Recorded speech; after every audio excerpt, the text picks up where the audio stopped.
शिव महापुराण की कथा कहती है, श्राद्ध पक्ष में पड़ने वाला प्रदोष का व्रत किसी भी दिन पड़े, चाहे सोम हो, मंगल हो, बुध हो, गुरु हो, शुक्र हो, शनि हो, कोई से भी दिन पड़े, जो प्रदोष काल के समय 3 कलश में दूध लेकर उसमें काली तिल डालकर, जौ डालकर और उसमें थोड़ा सा डाब डालकर, डाब मतलब कुसा डालकर पीपल, बड़ और बेलपत्री के पेड़ के नीचे चढ़ा देता है, उसके घर में कभी संपदा की कमी नहीं होती महाराज। लक्ष्मी कभी समाप्त नहीं हो सकती। दुकान, व्यापार, व्यवसाय, फैक्ट्री कुछ भी अगर खड्डे में भी जा रही है तो उबर जाती है। श्राद्ध पक्ष के प्रदोष का इतना महत्व होता है,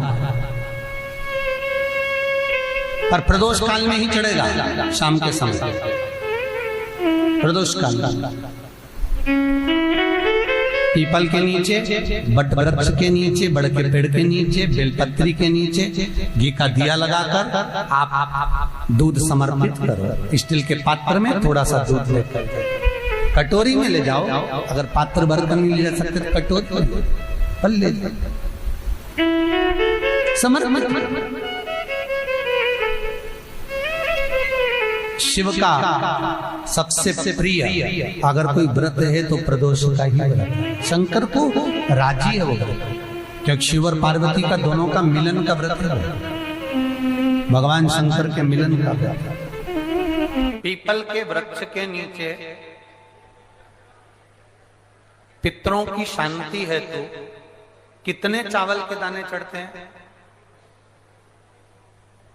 अगर कोई ब्राह्मण ने कह दिया तुम्हारे यहाँ पितृ दोष है, 1 रुपया कमाते हो, 1.25 रुपये खर्च होता है, तुम्हारे पास में पैसा टिकता नहीं, तुम्हारे यहाँ पितरों का दोष है, तो तुम 1 चावल का दाना अगर आप कहे कि पीपल के वृक्ष के नीचे दिया लगाओ, पीपल के वृक्ष के नीचे आप जल चढ़ाओ, या महादेव के मंदिर में 1 लोटा जल चढ़ाओ, तो हम कहते हैं ना कि प्रदोष के दिन बेलपत्री का वृक्ष, पीपल का वृक्ष, आंवले का वृक्ष, बड़ का वृक्ष या शंकर का शिवालय, फिर से सुन लेना, पीपल का वृक्ष, बेलपत्र का वृक्ष, आंवले का वृक्ष, बट का वृक्ष या फिर शंकर का, जम के बोलो, शिवालय। शिवालय का मतलब शंकर का मंदिर या शिव।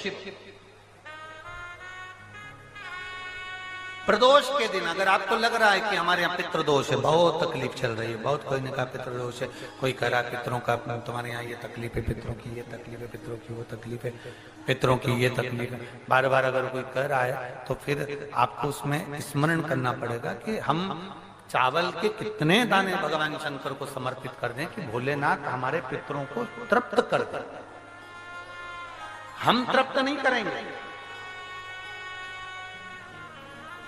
हमारी सामर्थ्यता नहीं है कि हम पितरों को तृप्त कर सकते।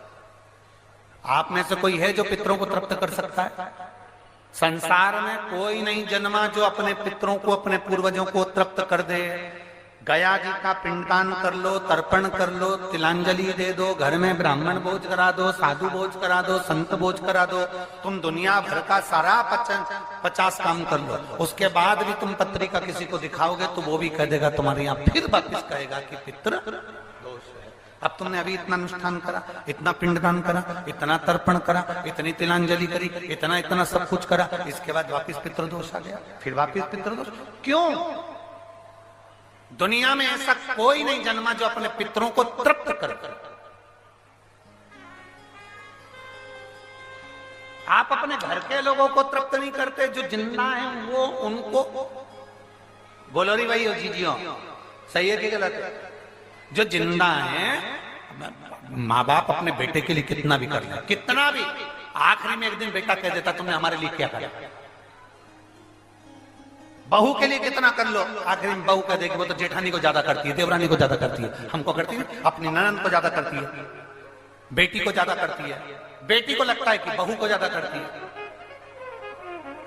दामाद को लगता है बेटी को ज्यादा करती है, नाती पंती सबको कितना भी कर लो तुम, अपने अड़ोसी पड़ोसी तुम्हारे रिश्तेदारों को तुम कितना भी दे लो, कितना भी कर लो, पर जब ये तृप्त नहीं हुए तो वो बोलो तो कैसे हो जाएगा? अपनी सामर्थ्यता है, अपनी सामर्थ्यता है कि अपन तृप्त कर ले उनको। अपनी कोई सामर्थ्यता नहीं है कि अपन पितरों को तृप्त कर ले, या अपनी सामर्थ्यता के अंतर्गत नहीं। ये अपनी सामर्थ्यता नहीं है कि हम अपने पूर्वजों को, अपने पितरों को तृप्त कर। तृप्त कौन करेगा?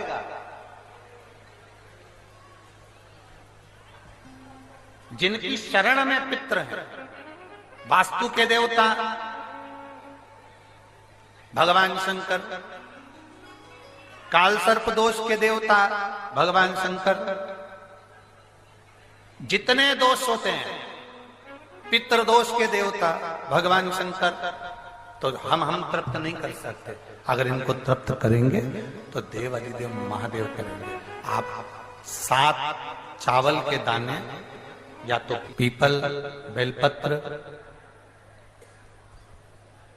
आंवला, वटवृक्ष, या फिर शिवालय, प्रदोष के दिन 7 चावल के दाने आप इन जगह में से कहीं पर भी अगर आप समर्पित कर देते हैं, तो उसके बाद आप जो जिंदगी जी रहे हैं, और 3 महीने फिर आप अंदाजा लगा कर देखना कि आपने जो 7 चावल के दाने इन स्थान पर अगर आपने समर्पित करे, तो उसका फल पितरों को मिला कि नहीं मिला, और उसका फल हमें प्राप्त हुआ क्या?